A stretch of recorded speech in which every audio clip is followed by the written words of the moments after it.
So, welcome everybody, thanks for coming. This is the sixth and final talk of our series of events in conversation talks in relation to the Tall Order exhibition upstairs, which I'm kind of assuming that most of you will have seen, and if you haven't yet, there'll still be a couple of hours after we finish this afternoon to get around the show. I'm going to tell you something that you probably already know if you've seen the show, but the exhibition curated by Alice Correa and myself. Sadly, Alice can't be with us today as she's been at a conference in the Netherlands and is travelling back today, but not in time to be here. The exhibition essentially celebrates the work that took place here, the exhibition programming that took place here from 1980 until 1992, which was the time when Joe Morgan was the exhibitions officer here throughout that time, with a number of assistant curators who included Bev Bytheway, Sarah Edge, Claire Slattery, Lubaina Hamid and Maud Salter, and other people as well in a kind of more peripheral way. And it was a very important period for the gallery in that it showed a really significant number of young artists, a significant number of artists who at that time and in that art world were marginalised in a variety of ways, and gave space to them. And so that's something that we've wanted to celebrate in the exhibition. The talks programme has been an opportunity for us to have conversations with people whose works are included in the exhibition. All of the previous talks that we've done up to now, the previous 5, are currently available online on the Touchstones Rochdale YouTube channel. And this one will be too. So I should have said this at the beginning, just so you know this is being recorded, but nobody will be identifiable in it because the camera's facing us, so the camera can only see the back of your heads. But obviously, when we get to an opportunity for people to ask questions at the end, you perhaps need to be aware that we are recording, or if you don't want to be recorded, you need to tell us so. All of the previous ones are online already, and this one will be by probably sometime next week. So you can catch up with some of the previous artists that we've talked to. And on that happy note, I shall introduce today's 2 artists. At the far end, Veronica Slater, and I'm not going to do this very often, but I'm going to put my glasses on so I can just briefly read my introduction so I don't forget some important things. So Veronica Slater is an artist working primarily as a painter. She studied at Camberwell School of Arts and Crafts and the University of Northumbria, and she's taught fine art at various university colleges internationally and in the UK, and has completed artist residencies, amongst others, in Scotland, Australia, Finland and the USA.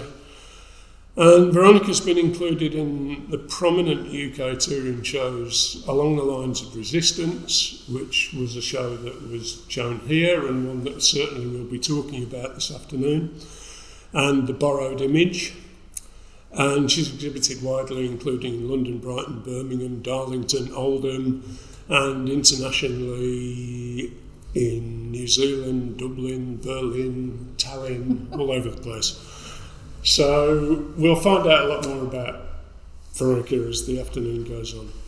And Sarah Joy Ford, next to me, is an artist working primarily with textiles, using both digital and traditional techniques of quilting, embroidery, print and applique to explore the complexities and pleasures of queer communities, histories and archives. I'll just kind of interrupt my script here to say that Sarah Joy's work was specifically commissioned for this exhibition, and you will have hopefully seen it upstairs, and we're going to be obviously talking about that later.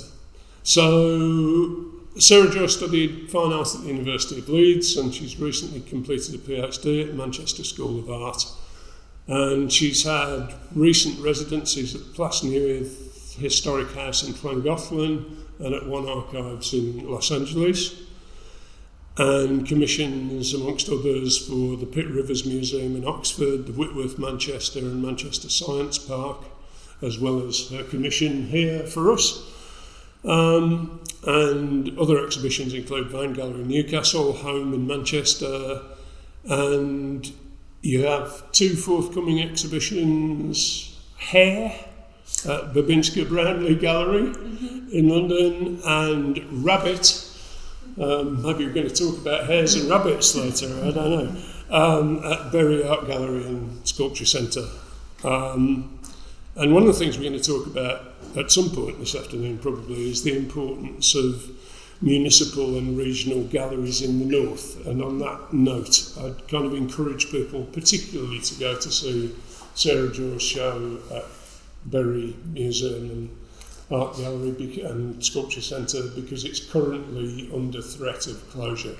And it's a very important resource and gallery and museum in our region, and it needs all the support it can get. So, introduction's over, and for most of the rest of the afternoon I hope that Veronica and Sarah Joy are going to do the talking, and I'm not. But I mentioned along the lines of resistance in the introduction, and I think perhaps we should start with that, and with you, Veronica. It was a show that was curated by Shutba Biswas and Sarah Edge and Claire Slattery, and it was shown here in March and April 1989. But it had toured to here. It wasn't a show that it was initiated at Rochdale. It started at the Cooper Gallery in Barnsley, which is where Claire Slattery at that time was working, having worked previously here. And there were a number of important artists in that show. In fact, I'll very quickly tell you who was in it. Simone Alexander, Sonia Boyce, Shyla Kamari Berman, Sally Dawson, Xenia Demetriou, Nina Edge, Catherine Ensel, Trisha Ferguson, Rachel Field, who I'm very happy to say is in the audience here today, Leslie Hakim Dawek, Mona Hatoum, Lubaina Hamid, Rosamund Kelsey-Miller, Monica Ross, Leslie Sanderson, Veronica Slater, Marlene Smith, Anne Talentire and Lois Williams. Quite an array of artists, some of whom have become much better known since those days, and some of whom have remained sadly in the obscurity that they probably were then. And you can tell us which category you belong in, Veronica. But, I mean, maybe just to start with, your recollections of that show and the significance of it, because it seemed to us when we were putting this exhibition together to be one of many, but one of the important exhibitions that took place here during the 80s. Without a doubt, yeah. I mean, it was a key moment, it was a fantastic exhibition to be in. You know, I knew a lot of the artists, and to be in the same show as them was, it was a big thrill and very important to an early stage of my career. In fact, I was same age as Sarah Joy when I painted So Unidentified as Flesh, which is upstairs. I mean, it all started with me responding to an ad in Artist Newsletter. And at the time I was in Newcastle doing a part-time MA. And I guess the painting had come about for a number of reasons. A friend who had been working on the Hall Carpenter archive talked about all the images and histories that were in that archive, and I began thinking, well, you know, in a way that's my family album, that's my LGBTQ plus lineage. And so that sort of started getting me to think about images that represent that. And Gluck, really, that self-portrait is quite iconic within sort of lesbian archives. And it's and I suppose in a way I was thinking, well, where is that icon, where is it visible? And of course it's very limited, the visibility. So whereas, say for instance, Marilyn Monroe, an icon of femininity and heterosexuality, which is ironic given that her sexuality was quite complex, Warhol had made these icons of femininity. So in a way what I wanted to do was sort of transplant Gluck into that sort of 15 minutes of fame, if you like. So I did it in a Warholian type silkscreen mode.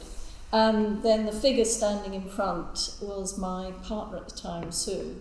And it was really getting a sense of, well, what's the apparatus that represents icons? How do we unpick that, and how do we reconstruct it, and all those sorts of aspects to that image. So it was kind of, yes, it's about my lineage, a lesbian lineage, or a wider LGBTQ plus lineage.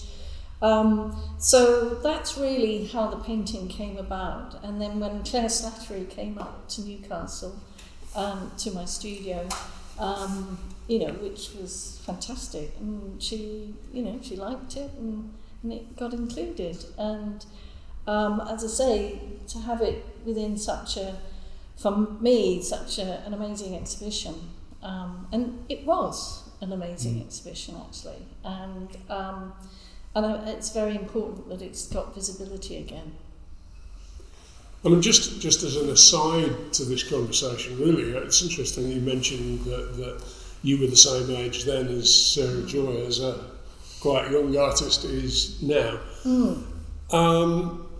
One of the things that was really noticeable to us in talking to artists who were part of this show and putting the show together was the extent to which Rochdale, and Jill in particular, was immensely supportive of young artists at an early stage in their career. And you know, you were slightly older than some of them, but you know, Chitpa Biswas had her first show here about 12 months after she graduated from Leeds University, if that.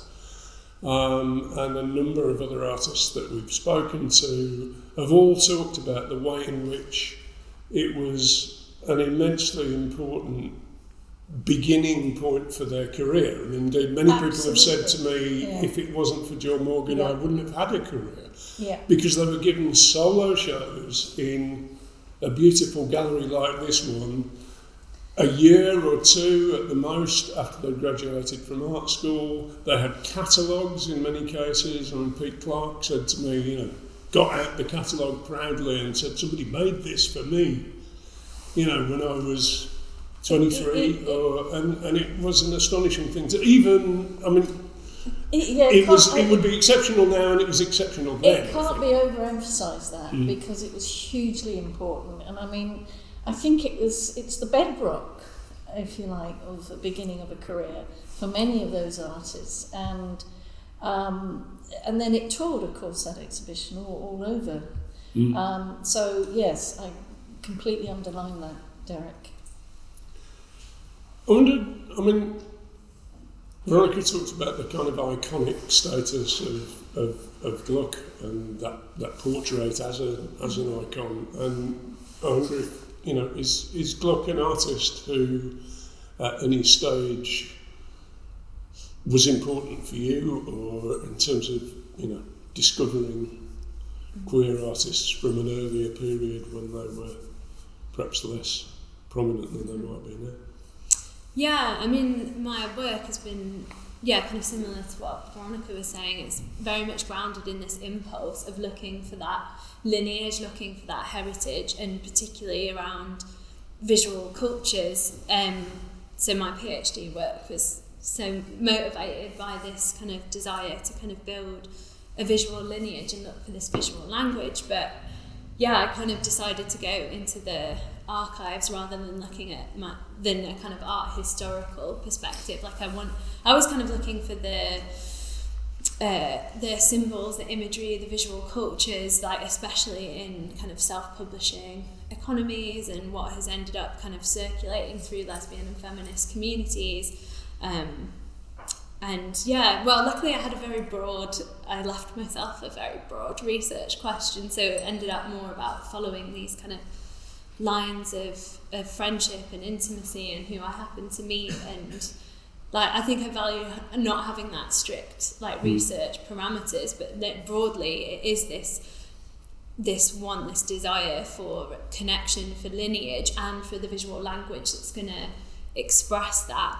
And this idea of repetition, reciting, and I called it revisioning in my thesis, is massively important. I think that's one of the huge things that connects our work. And thinking about Veronica's piece in the show and mine, in the way that they're doing that reciting work is really they're really profoundly connected in our approach.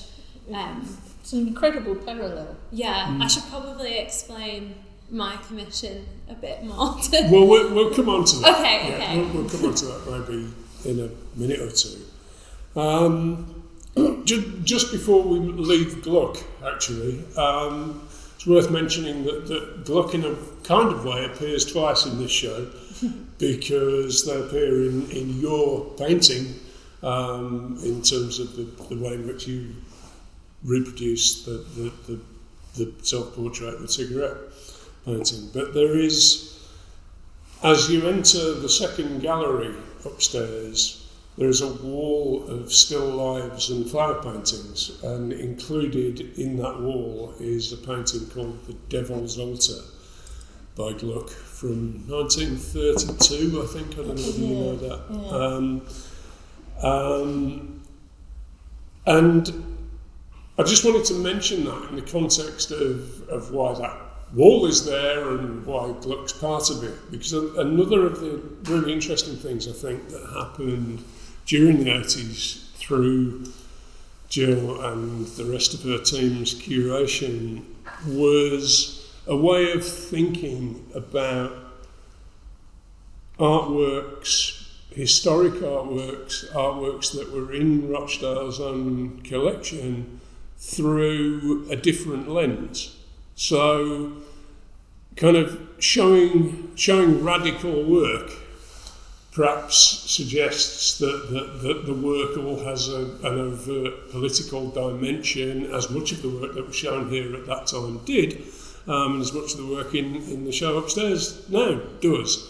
But it wasn't only about that. It was about looking at the past, looking at Rochdale's own historic collection through a different lens, through a feminist lens.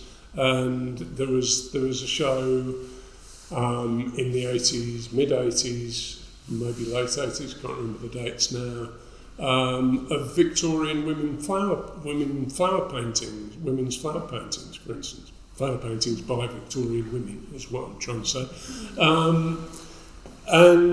But some drawn from the collection, some loaned from other galleries around here, but presented in a way that was questioning why those works perhaps weren't often shown now, questioning why those works were made on the kind of domestic scale that they were, questioning why flowers and other domestic things were the subject of those works, and how that kind of subject matter in itself had a kind of radical subtext that isn't necessarily visible. And Jill wrote in a catalogue for that exhibition, the modernist women imbued the painting of flowers with a redefinition of beauty, with a sense of celebration, passion and sensuality, using flowers to represent expressions of love, tenderness and intimacy. And that sense of the domestic strikes me as a good way to come on to talk about your commission in certain ways. Mm-hmm. And I'll shut up and let you talk about it. I mean, perhaps starting off by saying I could, but be better if you did, say why we commissioned you and the background to that commission, and then how you approached it in relation to that whole kind of domestic quality that the work has. Yeah, and just to say on the flowers, and the Gluck, I think the floral thing is so interesting, and I was really interested to see that Jill had worked on that exhibition, because the flowers we were talking a lot about the decorative yesterday, and the kind of what is seen as radical or political, and I've always been kind of drawn to those kind of feminine arts and this idea of femage, of reclaiming women. So the flower painting and flowers have been a massive part of my work as well as a queer coded language. I'm all for the flowers. We were talking about this because in a way the decorative motif is something I've worked with a lot, and we realised we overlapped a lot in relation to it being a content for queering another sort of icon, if you like. And for me, I think it's sort of the anarchy that you can play around with, the order of the decorative, but if you sort of mess it all up or pour paint everywhere, you've kind of got this tension between order and chaos. The normative, the heteronormative perhaps, to the queer, dissent, decorum and dissent. So it's an interesting lineage again from Gluck, that we're, those Victorian flower paintings aren't just flower painting, that's, as you say, coded in queer ways. Yeah, I very much feel that way about the quilt. It's playing with this tradition and finding some of the pleasure in the structures and the repetition of decorative motifs, but then finding the places in which to disrupt that. So do you want to tell us a bit more about the quilt? Yes. So Derek approached me about the commission for this show, and we've known each other for a long time. I used to volunteer at Derek's gallery and model in Leeds, so we've had Derek's seen it, all my work.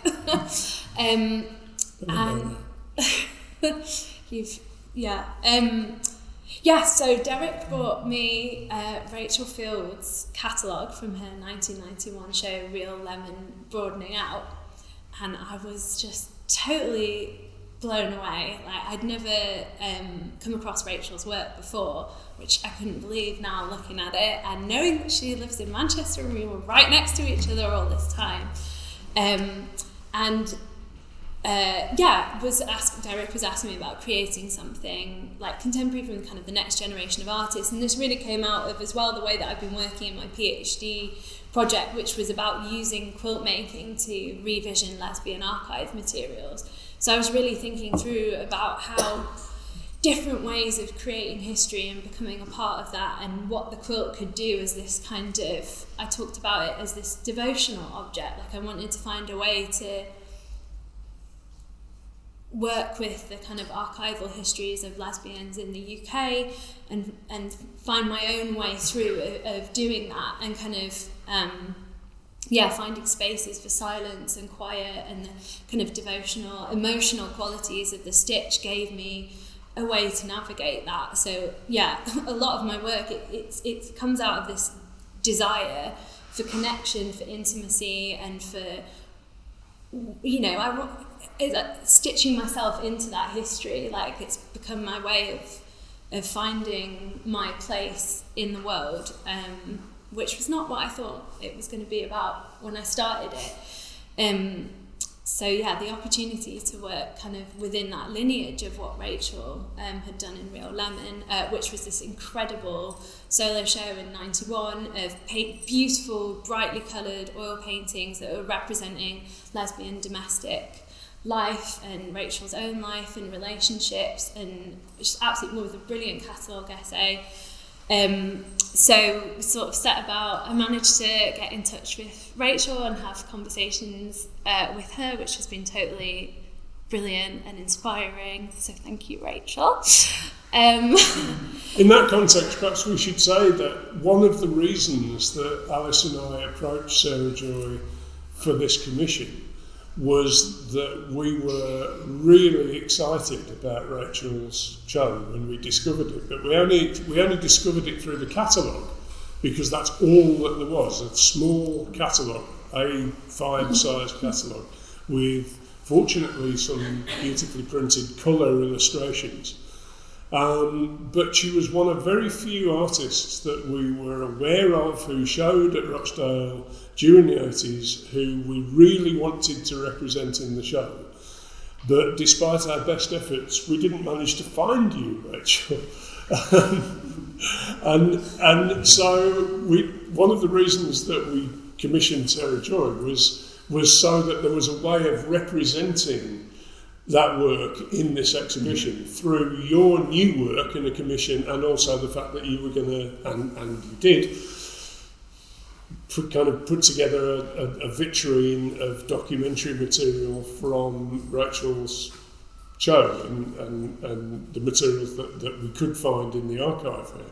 So there was something particularly wonderful about the fact that through you we discovered Rachel in the end. It was such a fantastic thing to work on, and I've been thinking a lot about how we kind of represent the archive, or how to negotiate that, because often like the archives that I like to work with, generally I like them, that's most exciting is that, especially looking at the 80s and 90s, like people are still around and that for me it's like that place to find kind of intimacy and conversations and new collaborations. So so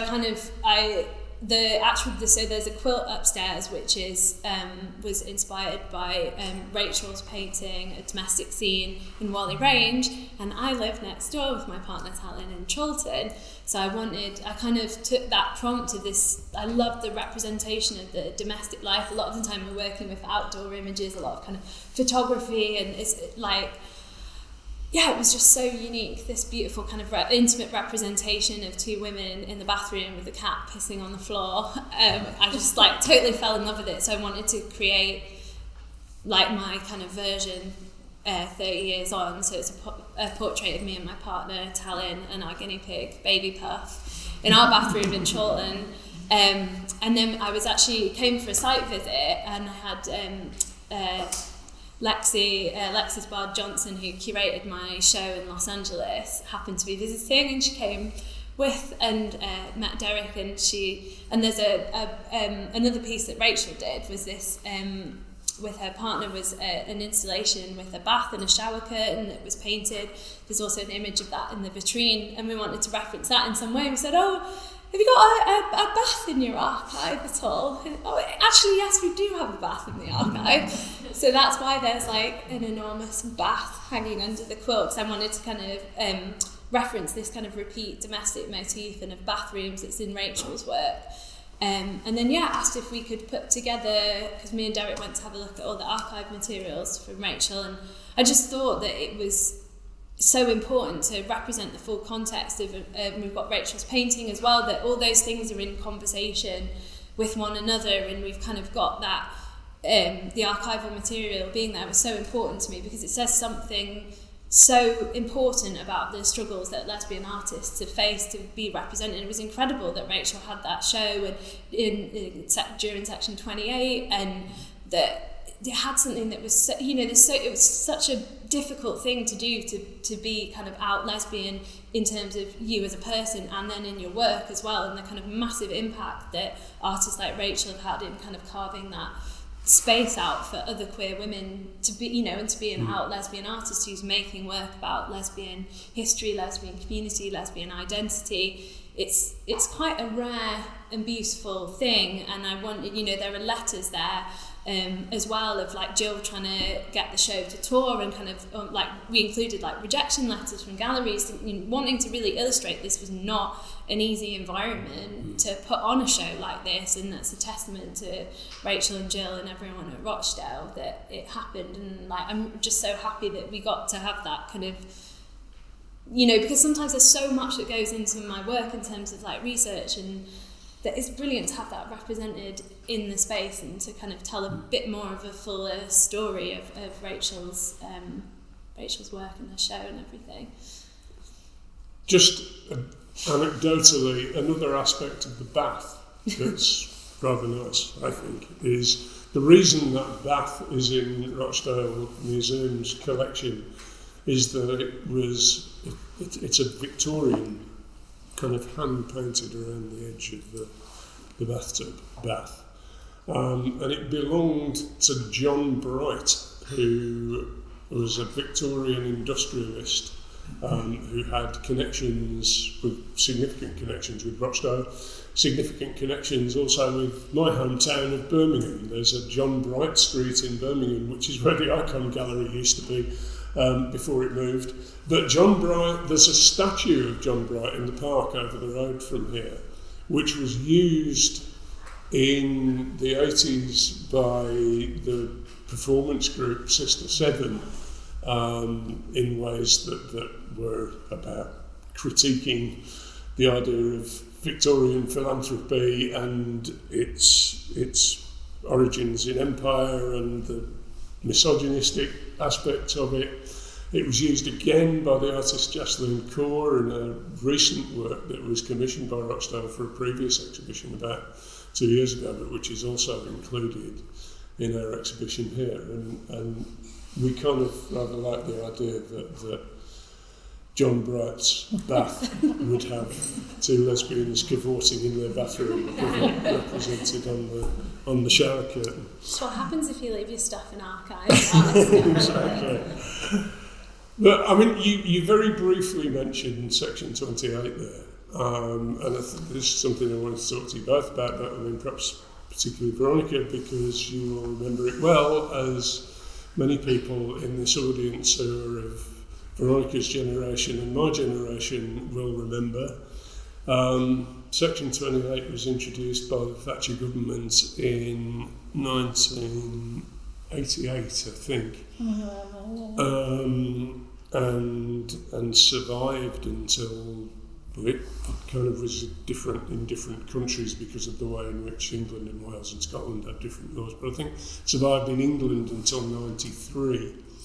And what Section 28 did, as I'm sure some of you will know, was prevent what was called the public promotion of homosexuality. And so basically it was a kind of state-induced homophobic paranoia, really, that was kind of introduced by the government, infected the whole country in a variety of ways, and so made it very difficult for, I mean, I had a background in school education in the 70s, and I knew and worked with many gay teachers at that time who lived in fear, really, of being found to be breaking this law. And the same happened for galleries and arts organisations of various kinds who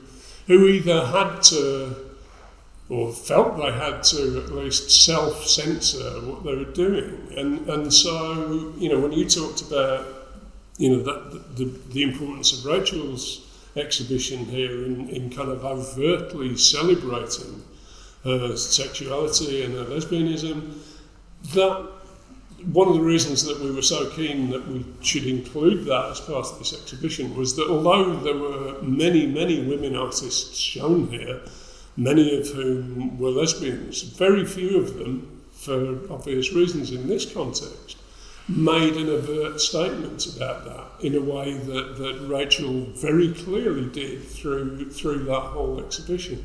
And it's almost, Veronica and I were talking much earlier today about how timely in certain ways this exhibition is, because so much of the social agenda and the political agenda of the 80s has its echoes now. And we were talking about how so many of those things haven't changed, and how so many of those things are, in certain ways, worse now than they were then. And you look at, works like Donald Rodney's kind of photo fit slide work, and you think about that in the context of Black Lives Matter and a whole series of recent events.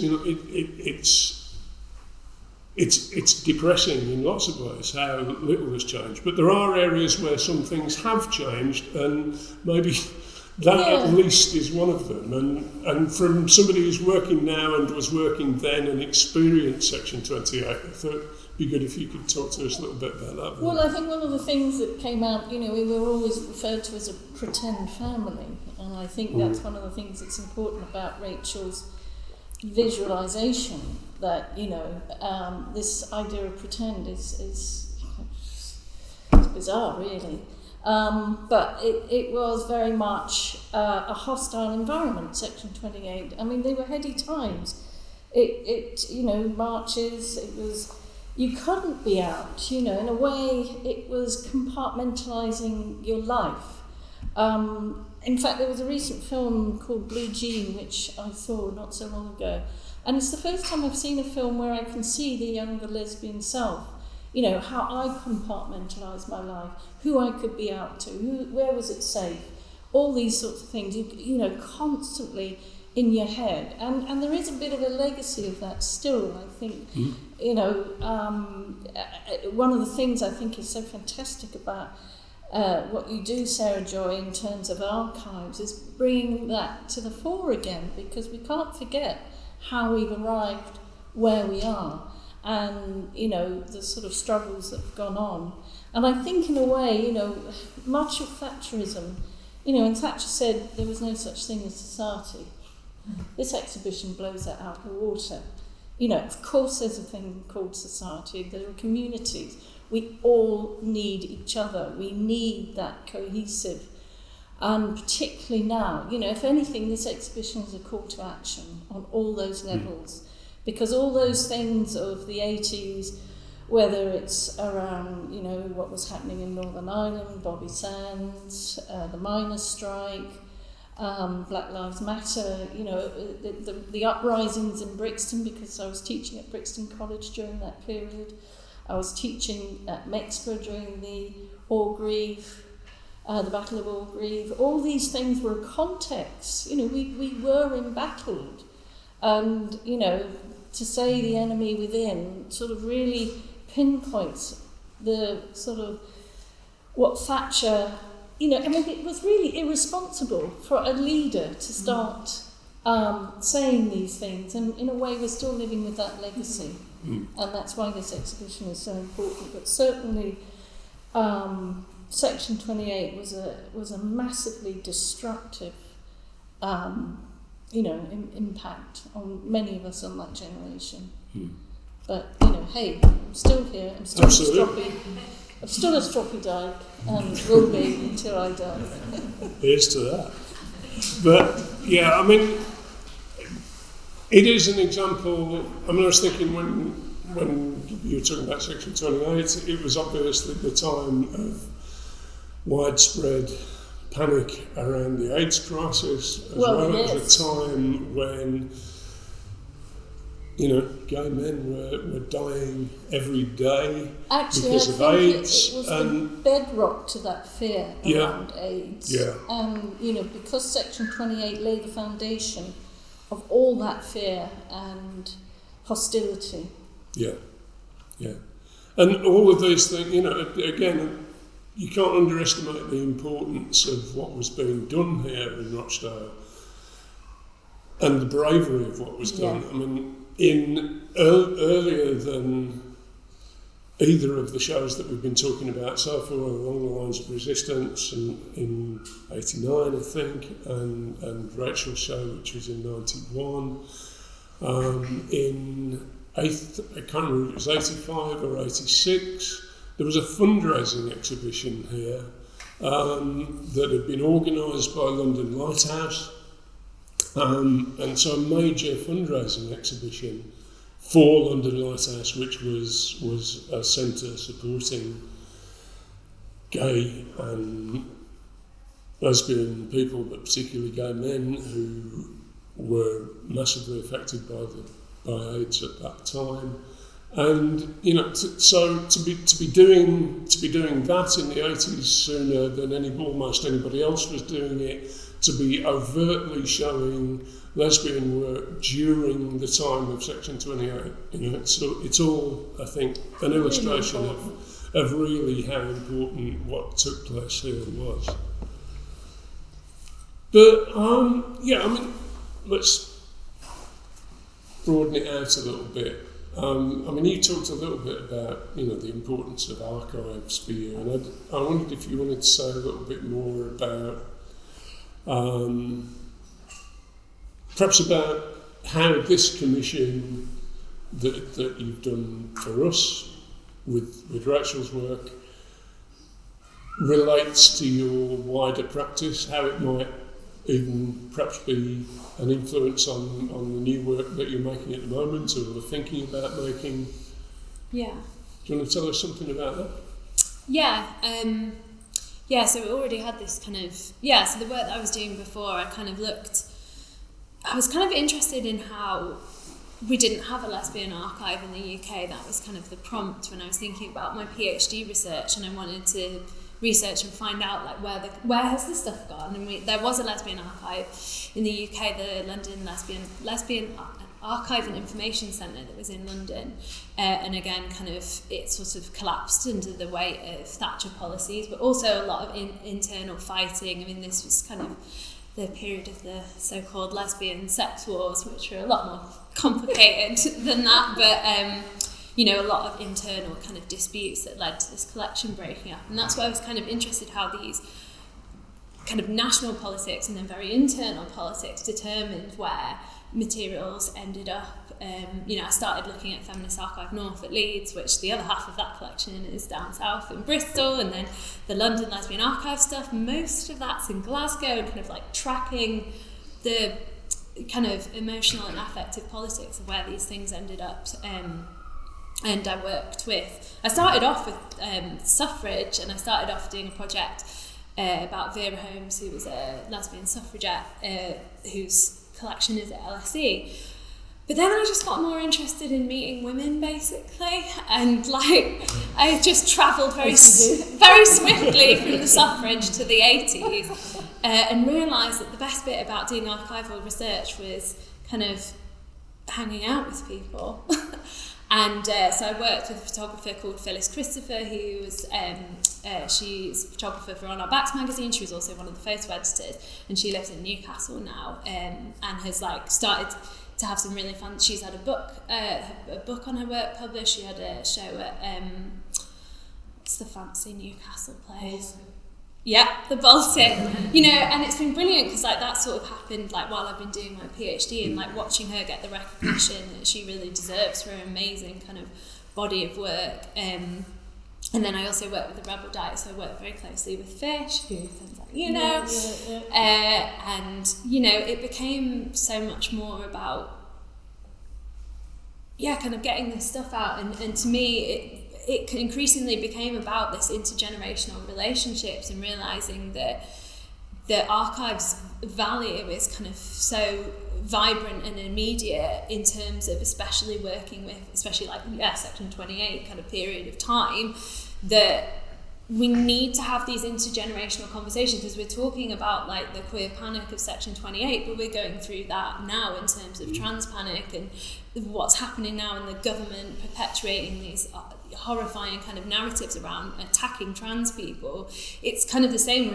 We're in this political turmoil, and there's being an attack on a queer minority of people. It feels very close. And when we were chatting about this yesterday, and I really noticed about the kind of, when we talk about the sex wars period, that the legacy of the kind of language and panic around bodies and boundaries and women is repeating itself now. So we must kind of have these intergenerational conversations and kind of awareness, and not have this kind of cultural amnesia around like queer communities and cultural production, because it is essential that we're having these conversations together and not disconnecting. You know, I think there's often a massive disconnect between the kind of talking about, it's Section 28 period and then after it.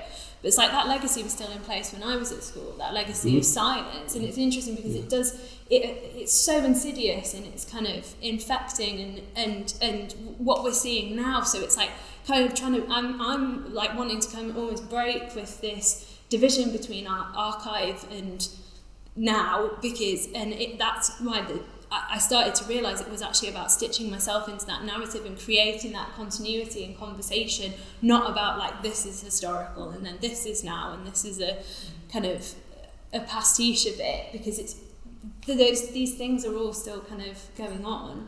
Yeah, because of the fluidity, and it informs where we're at now, and what you're saying is absolutely crucial, because you know, if we don't recognise it, we really have to be in solidarity.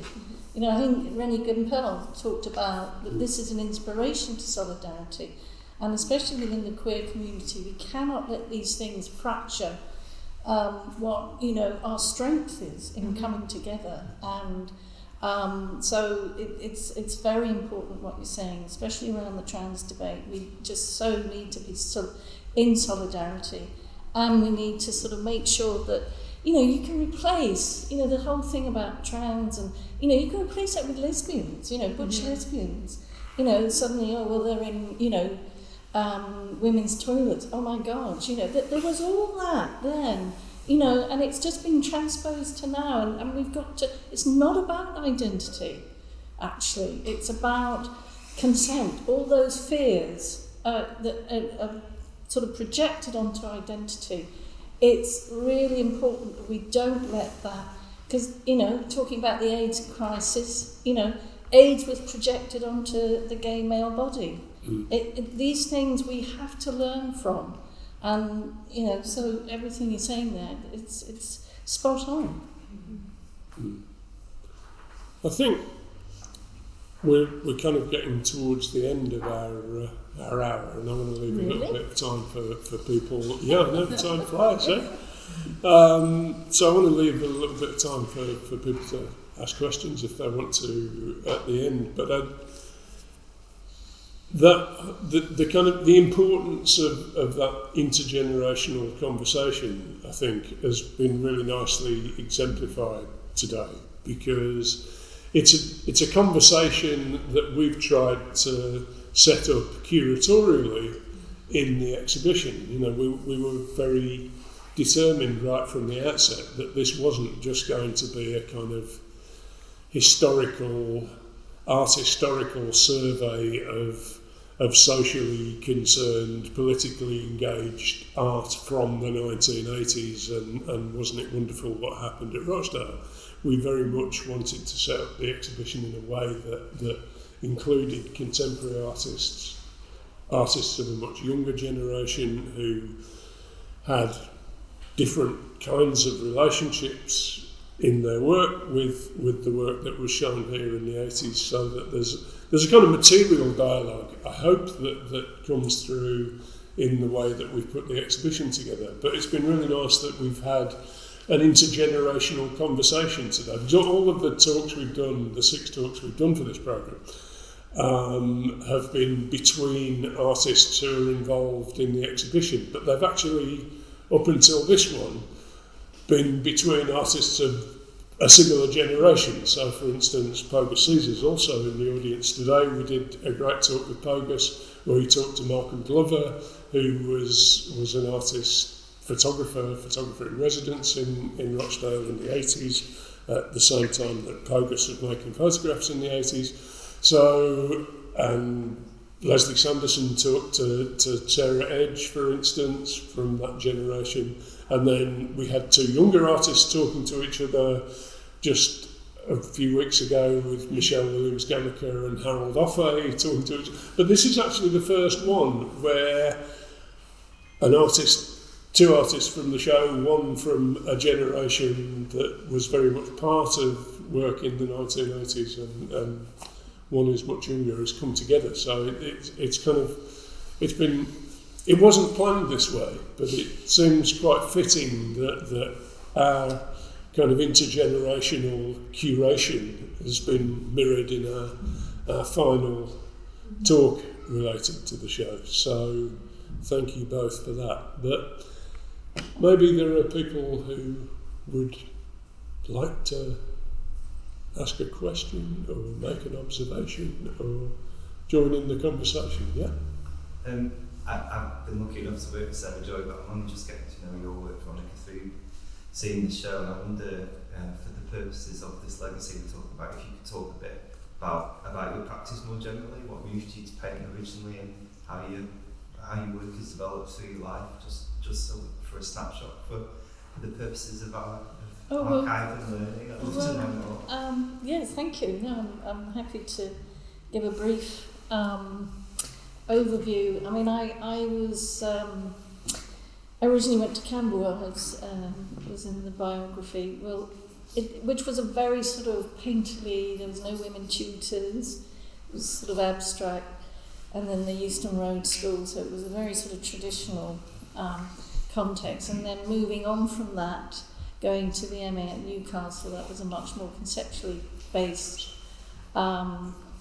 course, and that's of course when I was doing Soul Identified as Flesh. From there on in, I actually want to sort of, one of the things was in relation to Northern museums. I had a solo show at Oldham, which was called Visions of Paradise, and this was very much in the context of the AIDS period, because I was interested in, the bodies were seen as a battleground of AIDS, and in a way this kind of made me want to parallel the body with the landscape. And Visions of Paradise is originally around the history of gardens, very much within the vision of a heavenly replica. So I was interested in looking at those parallels, and in some ways looking at this catalogue now, it's really quite prophetic, because the idea was our relationship, what determines our relationship to landscape.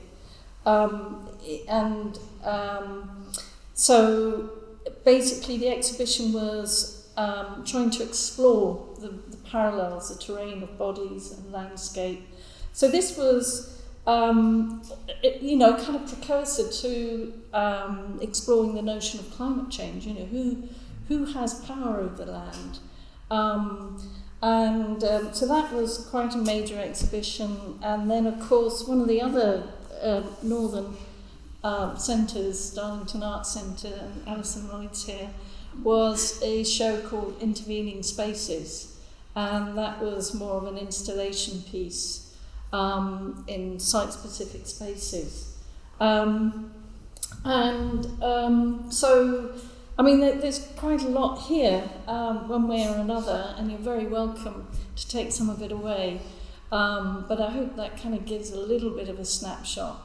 And then I suppose the recent one is Hidden in Plain Sight, which was a series of paintings around trauma and architecture. So I kind of went back to using the decorative motif more in relation to the context of this exhibition. It's a bit hard to sum it up. But I hope that gives a little bit of bit of an insight. Thank you. I mean, if I could just briefly pick up on the northern thing that you mentioned. I mean, for obvious reasons, we've focused on Rochdale today, and I think there are aspects of Rochdale and Jill's period here that are relatively unique, even relative to those times. But I certainly wouldn't want the impression to be created that nobody else was doing anything important, and they were. But actually particularly, I think, in regional northern galleries, you know, and there were important things happening at Bluecoat in Liverpool, at Darlington Art Centre that you've just mentioned, at Sheffield, in the Graves Gallery, at Oldham. Which your was show at Catherine Oldham. Gibson, who used to work here Catherine too. Gibson also Yeah. worked here, yeah, absolutely. So there was a kind of network of people and a network of galleries in the north that were doing radical and important and valuable things in ways that certainly weren't happening in the kind of the established and then much smaller kind of London institutional art world and commercial art world. And I mean, now you're working with Whitworth, for instance, on the Queer in the Whitworth and the Undefining Queer exhibition there. I mean, you know, like from two different generations perspective, you know, and you're not based in the north, you're based in the south, but, you know, I wonder if, you know, you have anything that you might want to say about how or why that northern what the significance is of that northern network. Well, I think because they're Labour controlled, basically, you know. Unfortunately, you know, the Tories dominate the South. They dominate the cultural agenda. They have done. And that shows the sort of, this sort of paucity, if you like, of cultural intervention. And that's why I think Oldham, Rochdale, Darlington, the Harris, the Cooper Gallery have such an important part to play in our art historical narrative, because, you know, it was very much in danger of being erased. You know, we know through the sort of whole YBA, Saatchi's sensationalism, that was, that's Thatcher's children. It's corporate. This is about society, this is about community, this is about everything that is actually crucial to, you know, what is important to us today, and how we really just have to, you know, as I say, it's a call to action. Mm.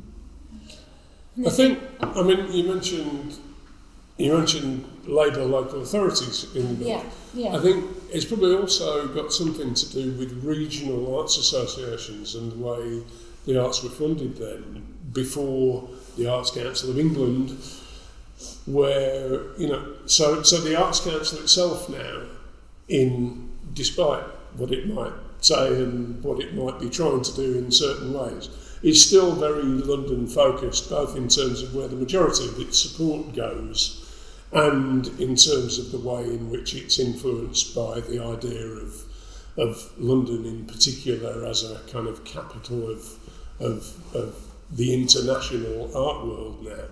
And, you know, and so Labour local authorities were important, as was the GLC at that time, but also that kind of way in which funding has changed, I think, has maybe made a difference. There's still that kind of that pull and that feeling, I think, for artists that you need to, you know, I'm from the north, like I've made all my career here, and that's been intentional, because at one point I thought in order to be successful you had to go to London, and that's, you know, but actually we were talking about it's been such a pleasure building my career in the north between Leeds and Manchester, and there is a kind of different texture to what it means to be an artist and how you work, working with more kind of regional galleries, and I feel very, you know, it's been amazing, and I think that it's a different way of making a living and a career in the north. And we're just so lucky around here with like Oldham and Bury and Rochdale, and the Whitworth have been fantastic, and I do urge you to go and see Undefining Queer, which is a fantastic exhibition on at the Whitworth, and it's there all year, which I think is massively radical, because so often queer exhibitions are a flash in the pan for an anniversary or LGBT History Month, and the Whitworth have been really supportive. of my work, which is such a pleasure because they have brilliant wallpaper and textile archives, so it's the total kind of dream. So do go and see that. I'm looking forward to it tomorrow. Are there any final questions from anybody? Yeah? Just could you tell us more about what you're going to be showing in Bury? And I didn't realise that it was... Tell us about the hares and the rabbits. Yeah.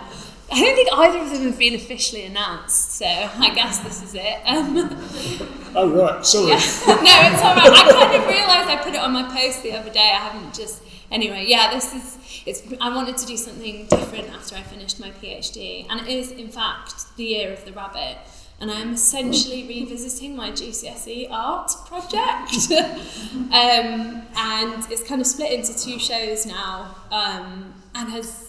Yeah, so there's going to be Hair in London with Rabinska Brownlee, which deals with the kind of particular mythologies and archetypes around the hair, especially in terms of women and gender and their kind of moon cultures and milk hares and all this beautiful kind of rich mythology. And then Rabbit, which is going to be at Bury, and hopefully we're going to get some funding for it, is kind of more dealing with like the rabbit as an icon.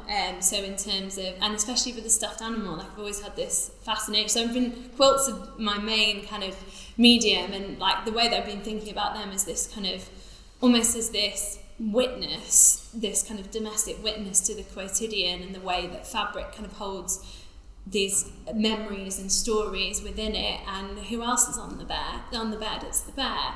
And kind of thinking about applying my thinking about quilts into the way that teddy bears and stuffed animals can tell stories and open kind of really interesting avenues. So it kind of deals with that a little bit, and the rabbit in terms of kind of feminist thinking and rabbiting on Playboy bunnies, kind of, it sounds like a very, but it's sort of, it's snowballed into this, but yeah, it does still bring me back, and I'll be like hopefully collaborating with Rachel, doing a performance, and also with Jane Campbell, who is an amazing poet who was very much part of the Rebel Dykes, who I met through doing that work. So it's all kind of coming back around, and this work as well has really kind of prompted me to want to collaborate more across, because my work it's been this kind of devotional in relationship, these kind of like offerings, but now I want to like get right in there and start to think about different ways of kind of collaborating and co-producing. You know, there's another connection here, because I showed at Monica's gallery many years ago. Did you? So it's kind of weird, isn't it? Cross-generational experiences. Yeah. Thank you both for such a wonderful discussion today. It's been absolutely fascinating. I just wondered, I was really interested in the legacies of real lemon that you talked about, and I just wondered about what the response was like to that show at the time. Obviously the discussion around historical context, like what was the response like from public press, and I'm just really interested. Well, I wasn't there at the time, but I don't know if Rachel, are you aware of what kind of response there was to it? I got very good reviews in the national press, but I was also told I was stupid to focus on lesbianism by other artists. So in fact I feel in some ways I did limit myself by concentrating on that story. And I've sold out now, so I'm doing pictures of Pete Burns, Divine, Madonna, and Lee Bowery. So, but you're doing them in very interesting ways that I wouldn't characterise as selling out, Rachel. So definitely not a sellout. It was tough, and then I went into theatre with my now ex-girlfriend because we could get funding.